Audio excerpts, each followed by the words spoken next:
Hello, everyone. I'm Brian Carrington, and you're listening to Call Talk for April 13th, 2016. Today's topic is leadership people skills and how to communicate better with difficult people. It's always tough and a challenge. So, of course, if you're listening live, we'd like to invite you to be part of the show and ask some questions. And the real way to do it is to email me. You can do that at brian@benchmarkportal.com. That's spelled out BRIAN @benchmarkportal.com. Of course, I want to remind you that we have all of our shows archived and available to listen to anytime that's convenient for you. And that's on our webpage at benchmarkportal.com. Scroll down to the bottom of the page and you'll see our Call Talk area and just browse through over 2 to 3 years of show topics. So, speaking of show, let's get underway, and it's my pleasure to introduce the host of Call Talk, Bruce Belfiore. Welcome back to Call Talk, everyone. And I have a colleague on with us today, Amy Novak, who's also the content manager for Call Talk.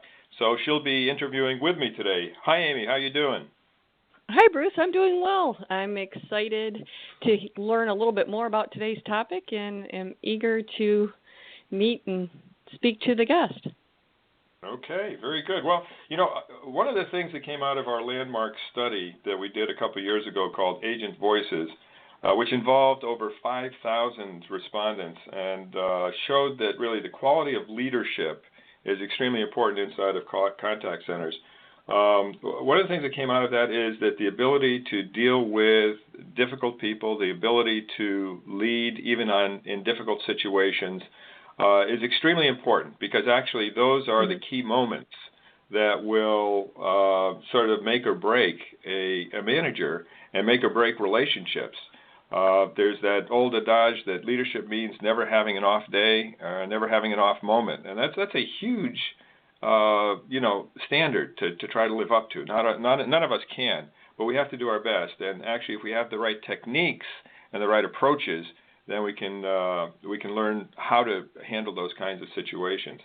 And so we have an expert on the topic for you here, Sheena Monnin, and I'd like to welcome Sheena to the show.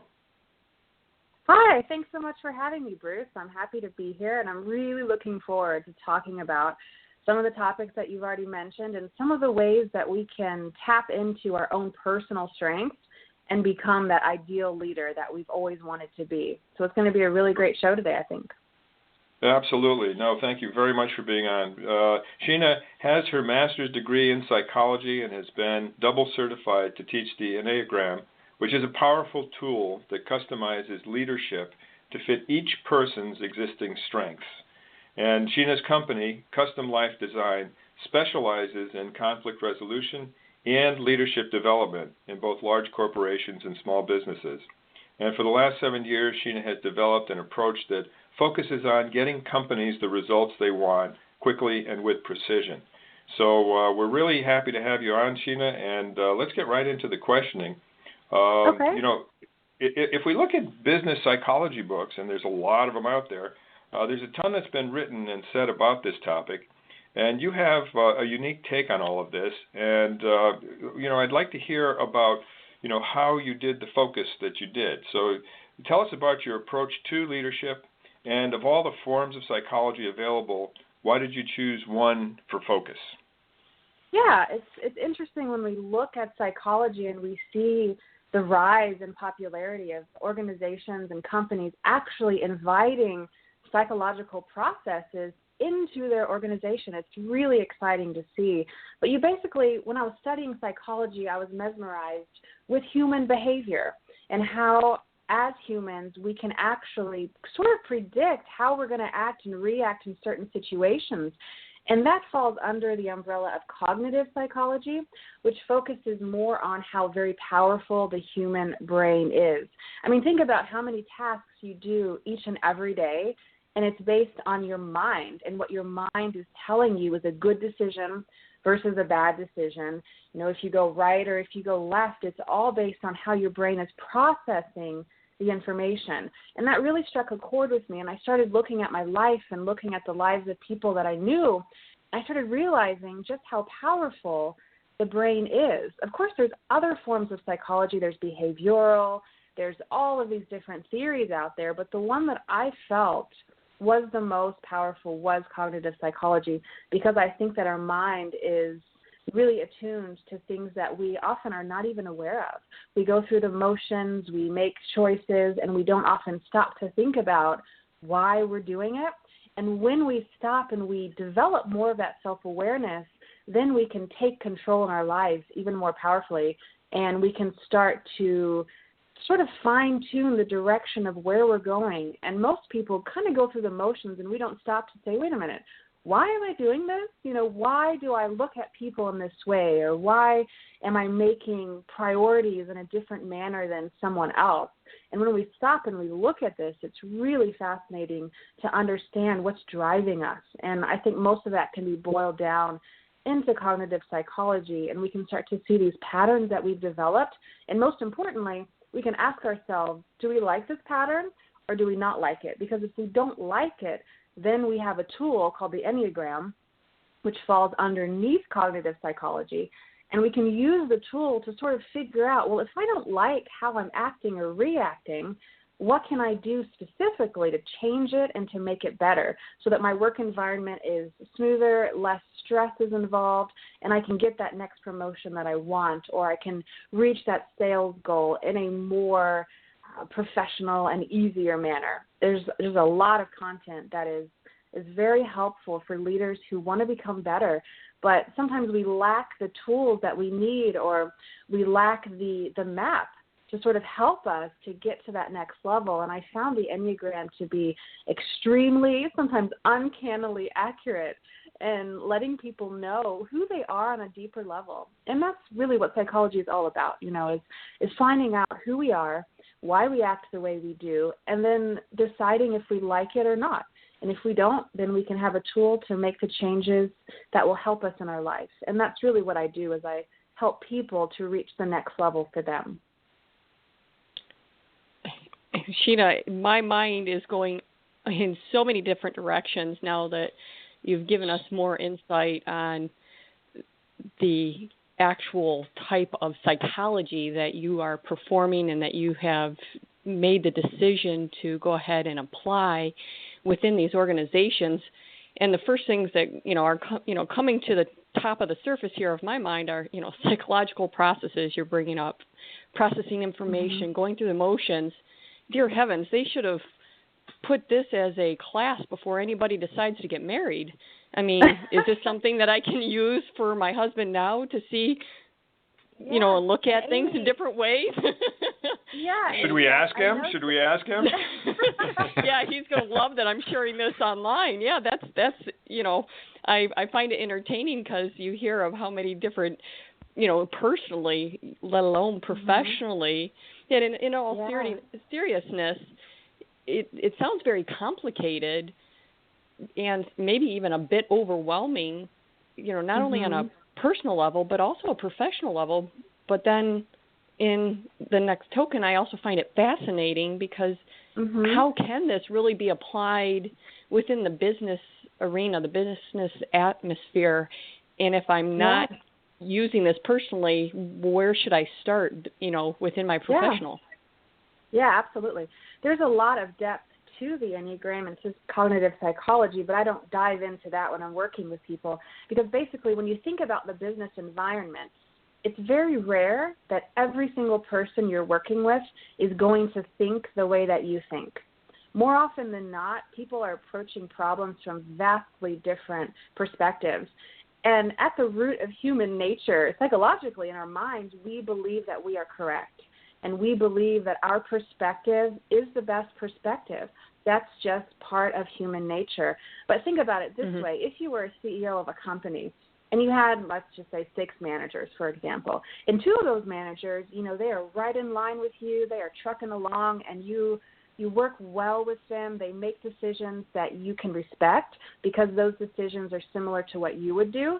And that's an ideal environment. Yes, you have people who think the way that you do. It's easy. But then you have the other managers, the other 4, and maybe they're not thinking the way that you think. And maybe when they make decisions, you think to yourself, what planet are you from? Like, why are you making this choice? You're wasting company time, you're wasting money. But to those managers, their choices are logical in their brains. And what the Enneagram does is it breaks down 9 different leadership styles. So as the CEO of a company, if I have these managers, I can look at the 4 who don't think the way that I do, and I can actually begin to understand, oh, this person is a true perfectionist, whereas I'm not. I just want to reach the end goal. I want to make more money for my company, so I'm going to move very quickly through decision-making processes. But this manager, who I thought was a procrastinator, actually is not procrastinating. They are just so into the minutia of the details that in order for them to feel secure before they bring a decision to me, they have to go through all of these little processes that to me don't mean anything. And there's all of these different perspectives that we're bringing to the workplace. And unfortunately, what I found is conflict happens when I cannot understand why someone is making choices the way that they are. But when I can look at them through the lens of the Enneagram and I can get into their mind and I can say, oh, they actually really do care about the big picture, they're just taking a lot longer because they need to feel secure, or they need to gather all of their facts, or they need to not break a connection with someone over here, so they always are asking for advice and slowing down the process. And really the Enneagram is powerful in that way because you can look at the 9 different leadership styles, and in 1 or 2 words, you can sum up what the motivating factor is for each of the 9 styles. And then your lens, the way you look at the managers who are difficult, starts to change, and you realize, well, actually, maybe they're not being difficult. Maybe they're just being true to who they are, and I need to change my approach slightly in order to speed things along and get the results that I want. And all of us are motivated a little bit differently. Some of us are motivated by success. Some of us are motivated by being correct or being strong or being connected or all of these things, or being independent. And when we can start to see humans beyond their annoying behaviors, I found that the work environment improved very quickly, and companies are happy because finally money isn't being wasted, time isn't being wasted, and teams are starting to operate cohesively rather than fighting against each other or playing games or things like that. Because remember, at the end of the day, human nature does dictate. I do believe that my way is correct and other people's way isn't quite as good as mine. So when you can sort of take the ego out of it and help people to see others from kind of a more enlightened perspective, I found that stress really is reduced, and it's a beautiful thing to witness, it's a beautiful thing to be part of, and I really like empowering people to tap into their personal strengths rather than sometimes copying others or feeling like their voice doesn't matter because who they're working for, their manager, just doesn't see things the way they do, so they feel they have to squash their own ideas in order to please those over them. And I found that can be quite negative. If I could just add in here and sort of bring it home to our listeners, who are mainly call center managers and supervisors and directors, that it is an environment in which there's a lot of face-to-face interaction, and the leadership is very personal. And one of the things that I'm taking away from all the things that you're saying, which I agree with Amy, this stuff could be used for family counseling, business counseling, probably also congressional counseling. But, nowadays, yes. Nowadays. But, because of this fact is that, we all need to sort of stop. We need stop signs and go signs.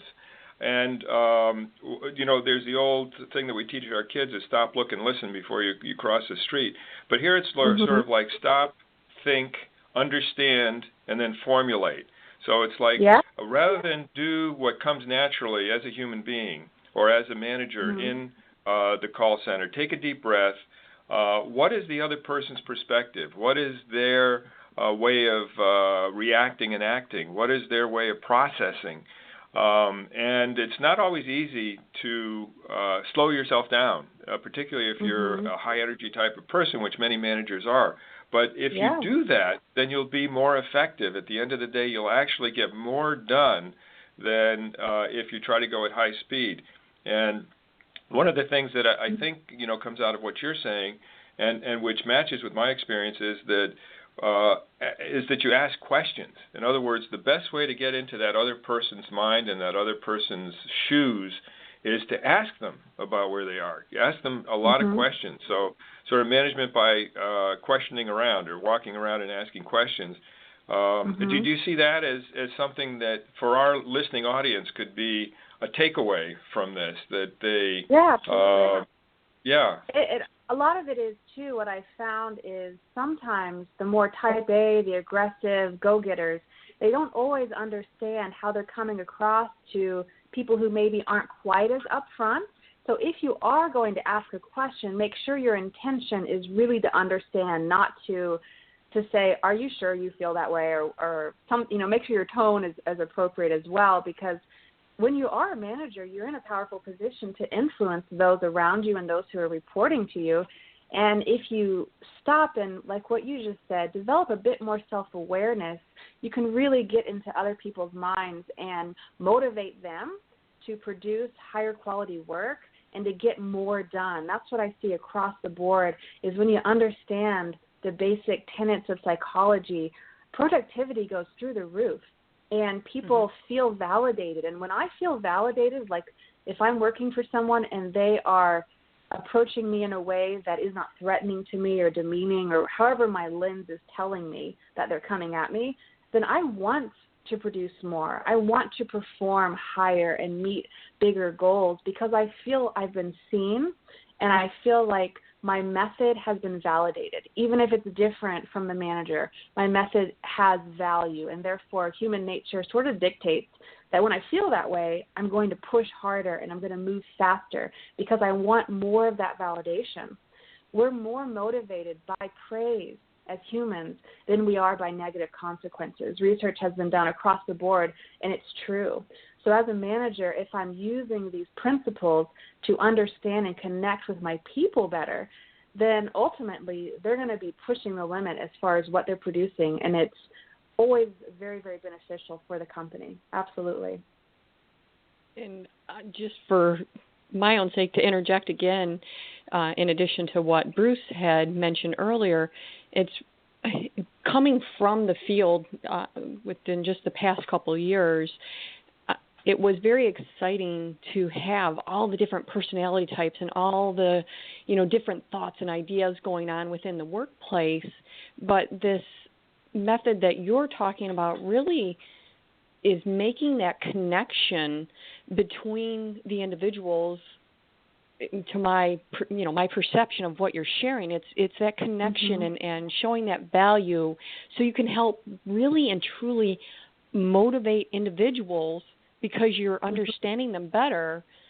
So this is leading me to the path, as it relates to our listeners, that this would be a great way to, really look at our coaching process and how we interact with our teams. And it could be a wonderful foundation for their coaching, because they're really building that relationship with their team. They're understanding those unique differences that each and every one of us has, our nice little quirky, differences, and being appreciated for those, which is going to then help build their engagement and their trust over time, because they do feel valued because of how that interaction is going. So hearing and if my perception is right, it could be a foundation for coaching. What would be some of the other benefits that a leader or an organization could see from using this method right now that you're in the process of implementing and rolling out with organizations? Yeah, a couple things come to mind, and one just off the top of my head is, imagine you're visiting a foreign country and everyone is speaking a different language and you don't understand that language. And you start to feel isolated, and you start to feel left behind, and you start to feel like nothing you do is ever correct because you're not understanding the language being spoken around you. And when I come in and we start coaching with the Enneagram, people look and they're like, oh, finally, you're talking my language. Like, I get what you're saying. And finally, I feel like I can move forward in a way that is beneficial to my team or the group, and I see results very quickly because when you break down the Enneagram to its basic foundational principles, it's very easy to pick up and to learn and to understand. And one of the very first steps, again, is developing self-awareness. It's so easy for us as humans to fall into the comfort of patterns and routines, and we do things the same way today that we did 5 years ago because it worked then, so we assume it's going to work for us now. But what I found is when we are focusing on life in general, we stop focusing on those patterns, and we stop the self-awareness, not intentionally, but it just happens. We become immune to it. We assume that the same patterns are going to work for us, but when we stop and we think about what we're doing and we think about our thoughts, I mean, if you just think about all of your self-talk when you're working with that difficult person, what are you telling yourself about that person? Is it objective or is it emotion-based? Is it based on your first impression, which was negative, or did you maybe give that person a second chance? Or maybe they're not the difficult ones. Maybe you are and you just don't know it yet. And there's all of these different ways of looking at the same conflict or the same problem. But the very first step is self-awareness. And people find it liberating when finally someone can speak their lingo and talk about values that are important to them. Because we don't all value the same thing, and that's just the truth. So if you have a manager who is pushing in one direction and they don't stop to see, is my team getting it? Like, am I speaking to them in a way that makes them feel empowered to come along with me on this journey and reach these goals? And sometimes that there is a strong disconnect there. And the very foundational first baby step is for each person to just stop and think about what goes on in their mind and what their brain is telling them. Because, we can choose whether or not we're going to believe our self-talk. We can analyze it and decide if it's healthy or unhealthy. And when we do that, generally the first phase of change happens even before some of the Enneagram tactics are introduced. Just that first foundational step is very strong and very powerful. Mm-hmm. Well, Sheena, those great insights, and actually one of the things I thought about was a mutual colleague of myself and Amy was going through an exercise with an agent in a call center one time, trying to give that agent some self-awareness. And at a certain point, she started to cry. And Mark, he was, didn't know what to do. He says, "Oh, I'm terribly sorry. Did I offend you? Did something happen?" And she said, "No." She said, "Mark, you're the first person who has ever understood me." Yeah. So and when that happens, I mean, it's there's sad, a kind of but a doctor. It's also rewarding. Yeah, exactly. So he said it was sort of a Dr. Phil moment, that for him, which was, and I think realistically for people listening to this program and who maybe have perhaps some walls around them in the way that they relate and a few shells that they have to crack through, which most of us do, then, knowing that it can be done, that people have done it, and that it is liberating for the person in front of you as long as it's done the right way. And, I was just thinking there's a couple of mental, sort of tricks or mental props that we could use. When we as managers walk out on the floor, as we oftentimes have to do, have your eyes go wide for a moment and think about that as opening your mind. So just physically have your eyes go wide and say, okay, I'm going to have my mind opened up more to the people who I'm going out among. And then when you lock eyes with an employee as you're talking with them, try to think about opening their minds and trying to unlock what's inside of there so that you understand it. And then when you're in discovery mode, trying to find out what's going on, open up a roadmap in your mind and say, okay, I'm trying to find out where we've been, where we are, and where we need to go to. So maybe those are 3 little mental tricks that our people can utilize and leverage the insights that you've given us to, to actually put this into practice. And, I think we're going to have to, we'll have to go to some questions because I know that Brian has them. Is there anything that you wanted to say on the predictive aspect of this, Sheena, before we toss things back over to Brian? Yes, real quick, I wanted to touch on just a couple of things there as far as how we can predict human behavior, because I feel like it's important. Because not all of us go to work every single day at our very, very best. And there are different levels of being psychologically healthy versus unhealthy. And I feel like also as a manager, just being aware, if there's a shift in someone's behavior and suddenly they're becoming defensive or angry or withdrawn or any of those changes, that's kind of a cue for you as a manager. Something's going on, and I need to just approach the person with those 3 tips that you just gave and just see if I can reach the person and help guide them back to a level of health and make sure that all of us are operating the best that we can. And it's kind of a huge task to ask for a manager, but even just taking baby steps in that direction can keep your team strong, because I've seen if one person fractures off of a team, generally the rest of the team starts to experience stress and problems. So it's really important to make sure as a manager that you're a people person and that you're in tune with what's going on around you. Absolutely. Well, this has been great. And Amy, I think at this point we should toss things over to Brian, who has some questions from our audience. Yeah, real quick, I have a question, kind of speaking of that team concept. How can I use this psychology stuff to convince Amy that my ideas are right all the time?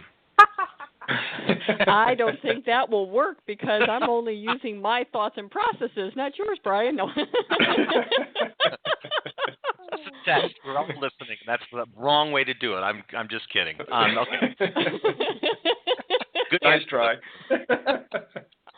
I am listening. Okay, so the first one comes in from Joanna and asking, what is an example of 2 leadership styles who may not have naturally worked together very well?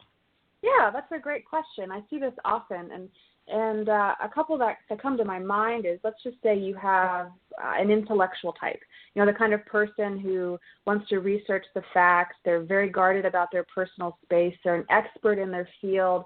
They're well known for having all the answers, but they're kind of reticent to share those answers. That person could be defined in the Enneagram as a leadership style for the type 5. And when you're dealing with a type 5, you kind of have to give them a lot of space so they can come to you at their own pace. And when you push a 5, they tend to push back, okay? So that's one leadership style. But let's say the 5 gets put on a team where they have to work closely with leadership style of a type 6. And the type 6 is also an intellectual, but they value connectivity. They need to know that you're on their team, that they can trust you, that when you say you're going to do something, that you're actually going to follow through with it.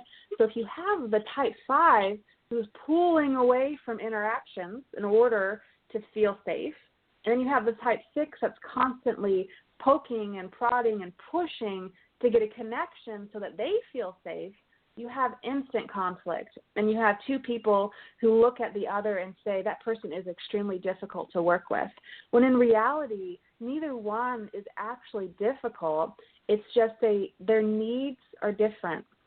And when we have teams coming together, sometimes we don't even stop to consider that the deep psychological needs of our team members are so drastically different that if we don't understand that the need, for example, of 6 is that security of connection, and if I violate that inadvertently, I don't mean to, but if I violate it because my leadership style tells me, no, for Sheena to feel safe, I must be independent, then I'm going to be crushing the soul of that type 6 without ever realizing it, and I'm going to be causing that person stress without wanting to, but just because what I need is so different from what they need. And that's where the Enneagram is powerful, is because if I'm the independent type and I know that I'm working with the 6 and they need that connection, I can choose to take 2 steps toward them. And just by doing that with intention and knowing that I'm meeting their needs, the team will benefit. And you see all of these different types coming together, and if each person would just look at the others and instead of labeling, oh, that 6 over there, they're just difficult, like really they don't get it. Instead of doing that, if I just say, okay, I'm not going to take a giant leap because I'm not going to violate who I am, but I'm going to take 2 steps, and I'm going to connect with that 6 in a way that will make them feel safe. And by doing that, then the whole team is going to benefit. And frankly, I've seen friendships start to blossom where before you had extreme conflict. And the friendships can form and the mutual respect can happen when I just take off my sunglasses, I start speaking their language, and I start seeing them in a way that is more objectively accurate rather than emotionally biased. And I'm going to be frank, most of us walk around and we're emotionally biased toward people. But when we can start to use our brain, going back to cognitive psychology, and become objective, then we can actually celebrate the gifts of others where before we thought those gifts were actually something negative with the person. Interesting. Amy, Yeah. Bruce, did you want to follow up with anything? No, I think that's great, and we're getting toward the end of the hours, the half hour. So if there's another question, I'd love to have Sheena answer that. Okay. There's two, and maybe you can combine them since we're running out of time. But one comes from Mark and asks, is it ever appropriate to copy leadership style of someone who is famous or very successful? And then the other one, if you could, how can I know if I'm acting out in a psychologically unhealthy way?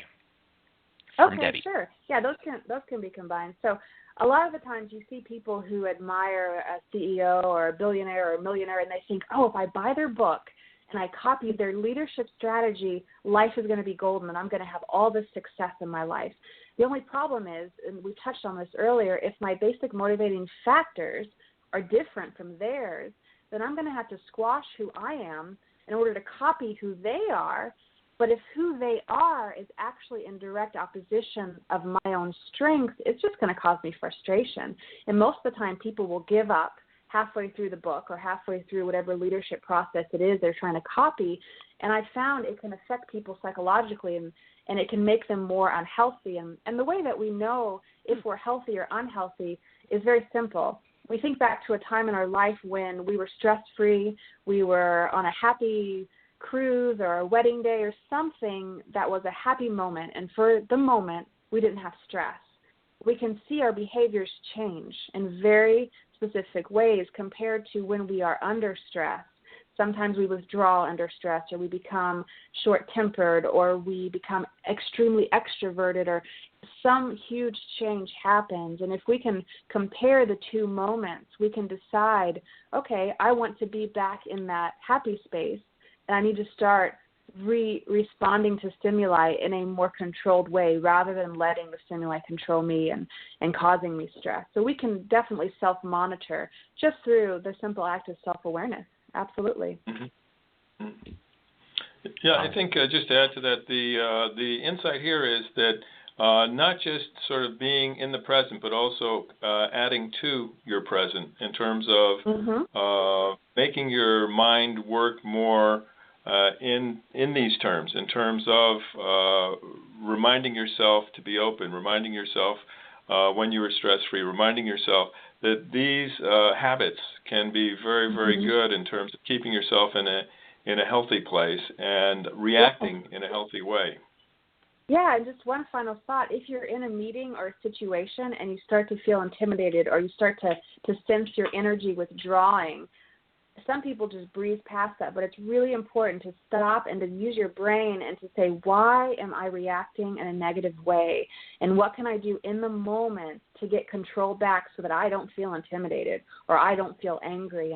And the core of cognitive psychology for me is empowering people and helping people to keep control of their life, because no one wants to walk around feeling like things are out of control. But sometimes we don't know what to do to get things back under control, and that's where the Enneagram is very, very helpful.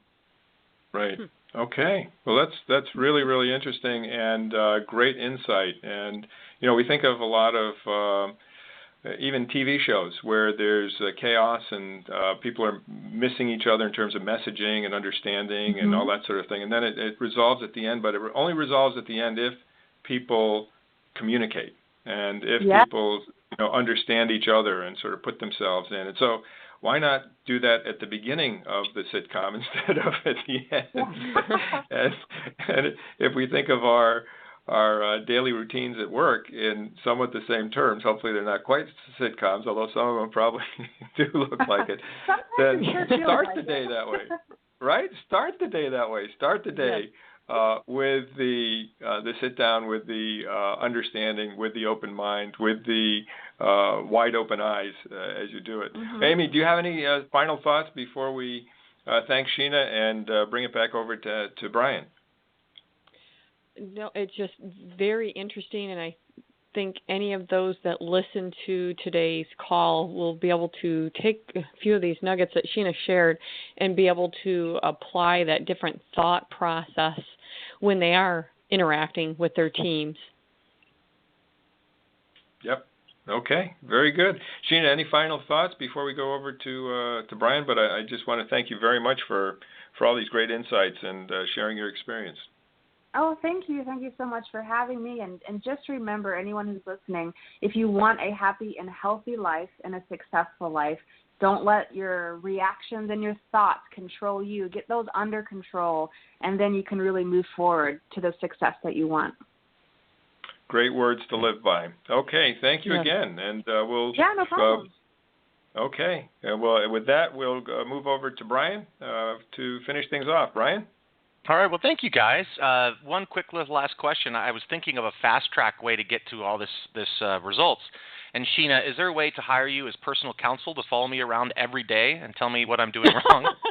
I don't know if I have time for that. That's going to be big bucks, Brian. Yeah. Wow. Well, I'll have to figure that out. Well, thank you so much, Sheena, Amy, and Bruce for all the insight and great questions on the show today and some really interesting conversations. So thanks again for that. I want to thank all our listeners, of course, for joining us today and remind you that we have close to 5 seasons of this show on our website at BenchmarkPortal.com. Just scroll down to where it says Call Talk, and you can find all the archive shows there to listen to anytime that you'd like. So as far as today's concerned, we're going to wrap things up, and I want to thank you all for joining us. Keep those headsets steady and your fingers ready. This is Brian Carrington signing out. Have a great day.